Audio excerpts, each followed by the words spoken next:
Tinubu gbàlejò olórí orílẹ̀-èdè Guinea-Bissau lẹ́kọ̀ọ́.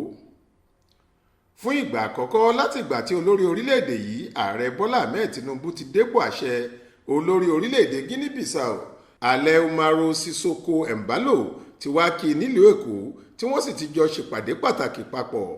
Gbàrà tí olórí orílẹ̀-èdè ọ̀hún ti balẹ̀ sí pápákọ̀ òfurufú tìlú Èkó ni gómìnà ìpínlẹ̀ Èkó ọ̀gbẹ́ni Babájídé Sanwó-Olú ti lọ pàdé rẹ̀ tó sì mú un lọ sílé ààrẹ Tinubu.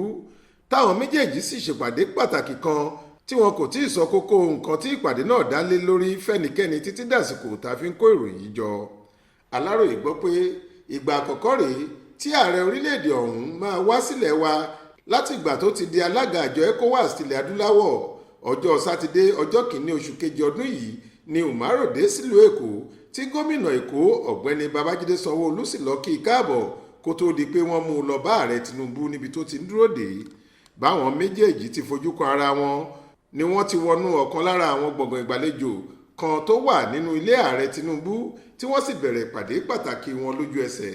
Àwọn kan tí wọ́n súnmọ́ lé iṣẹ́ ààrẹ ilẹ̀ wa dáadáa sọ pé ìpàdé tí Umaro wá ṣe pẹ̀lú ààrẹ Tinubu jẹ́ èyí tó lóun ṣe lórí bí orílẹ̀-èdè Nàìjíríà yóò ṣe máa ṣèrànwọ́ fún àjọ ECOWAS lórí ohun gbogbo níwọ̀n ìgbà tó jẹ́ pé wọn kò lè fọwọ́rọ́ orílẹ̀-èdè Nàìjíríà sẹ́yìn nínú ohunkóhun nílẹ̀ adúláwọ̀ báyìí.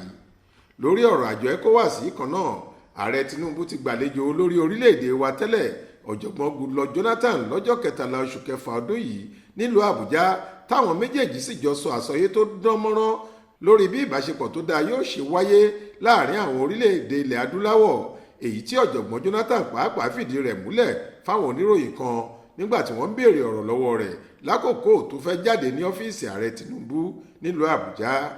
Bẹ́ẹ̀ ò bá gbàgbé, ọjọ́ Ìṣẹ́gun Túsídéé ọjọ́ 27 oṣù kẹfà ọdún yìí ni ààrẹ Tinubu dé sílùú Èkó fún ìsinmi ti ayẹyẹ ọdún iléyá èyí tó wáyé láìpẹ́ yìí láti òkè òkun tó lọ tẹ́lẹ̀. Adéwálé Adéoyè ló ṣàkójọ ìròyìn yìí fún iléeṣẹ́ tẹlifíṣàn Aláròyé online. Faith Adébọ́lá ló kà á sétí ìgbọ́ yín.